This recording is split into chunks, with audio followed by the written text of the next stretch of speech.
隐形女的角色就更加有意义了。它象征了1960年代女性社会地位的变迁。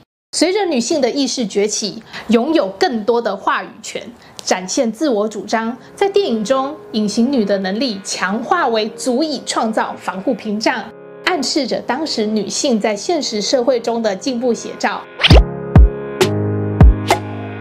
大家好，欢迎来到时尚左脑，我是 Sylvia。最近《惊奇四超人》的新电影预告片释出，一点开3秒钟后我就按了暂停，为什么呢？给大家看一下。因为我马上就从手机里翻出这张照片，迫不及待地跟我先生分享。为什么这么激动呢？因为出现的是我最爱的1960年代，真的让人非常的兴奋。因为我偶尔会收到一些邀请，要去教授服装史的课程，所以平常会习惯性的收集一些有趣的资料。这件洋装大概是我1年前就已经看到了，当时就深深的喜欢，所以印象非常的深刻。现在看到它在电影里被忠实的复刻呈现，真的是让我太开心了。这件洋装首次出现在1968年12月的巴黎版 Vogue， 而最特别的是，现在我们居然可以在网络上找到当年 Vogue Pattern Book 里的洋装版型，这真的让我超兴奋的，真想赶快去定制一件来穿穿看呢。在开始前，如果你喜欢流行资讯分析、电影巨幅的深度解析，都欢迎按下免费的赞还有订阅哦。洋装的设计来自于1960年代的法国设计师 Guy Laroche， 他在1950年代就创立了同名品牌，最初专注于高级定制服。到了1960年代，他进一步的推出了成衣的系列，让品牌的影响力迅速扩展到全球，而且大获成功。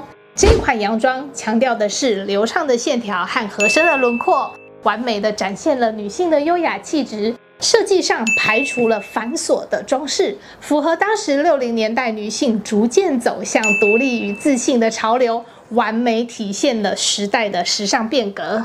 从这短短的几秒钟，是不是也让你感受到那股时尚魅力呢？搭配洋装的这双皮质踝靴，它不仅仅是一双鞋，它更代表了这个时代的风格与精神。这双鞋甚至有着自己的维基百科页面。美国在这个时期对太空旅行的追求，深深影响了当时的时尚设计。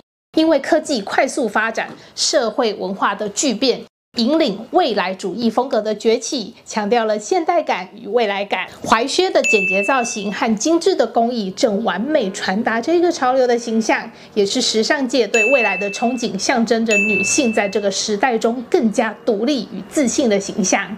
随着时光的推移，这双踝靴依然保有它经典的地位。如今，它透过《惊奇四超人》的电影再一次登上舞台，跟大家见面，让它不仅成为历史的见证，更成为经典中的经典。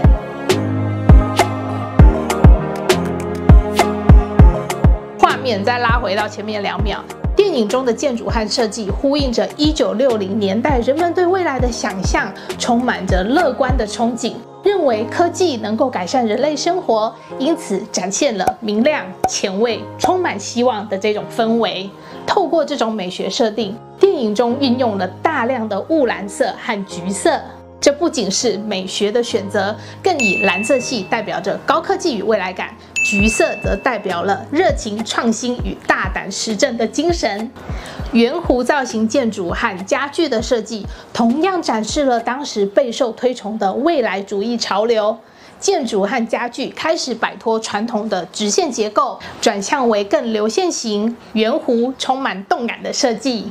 对照1961年落成的洛杉矶太空时代咖啡厅，不难看出它们有共同的特点，就是圆弧线条的运用，还有大面积玻璃带来的明亮与通透感，象征着光明与前卫。这里的椅子也颇有1956年开始流行的郁金香椅的那种影子哦。各种细节都相互完美的呼应着。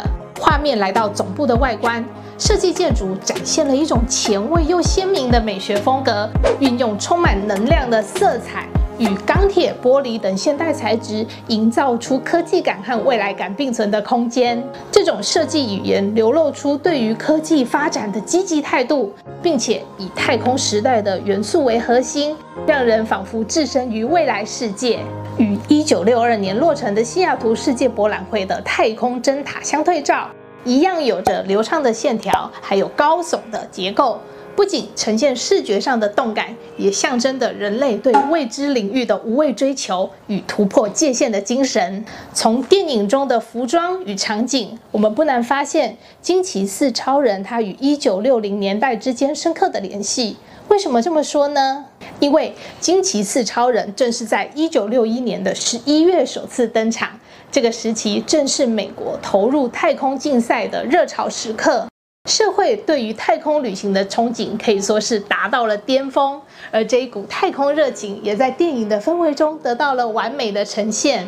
无论是服装的未来感，或是角色设定的科技氛围，都深刻反映了当代的精神。回到4位主角，他们的人物设定更是与当时的社会文化紧密相连。例如惊奇先生，他是一位高知识分子的科学家，这不仅仅是一个身份，它更象征了当时社会对科技和理性日益重视的趋势。它代表的是那个时代对科学突破和理性思维的推崇。隐形女的角色就更加有意义了。它象征了1960年代女性社会地位的变迁。在过去，女性被塑造为温柔而且要低调的形象，仿佛在社会中无声无息地存在着。这样的概念具象化为她的隐形能力。随着女性的意识崛起，拥有更多的话语权，展现自我主张。在电影中，隐形女的能力强化为足以创造防护屏障，暗示着当时女性在现实社会中的进步写照，象征着女性逐渐掌握自主权的一个过程。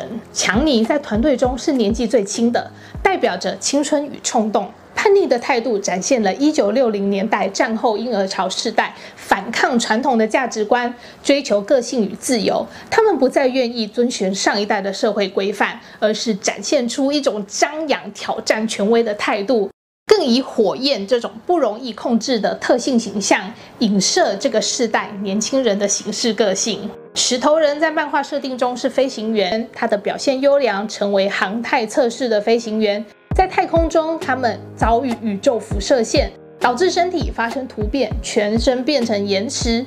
从预告片中他落寞的神情可以看出，他因为外貌有了情绪上的压力，也极有可能在社会上遭受了偏见。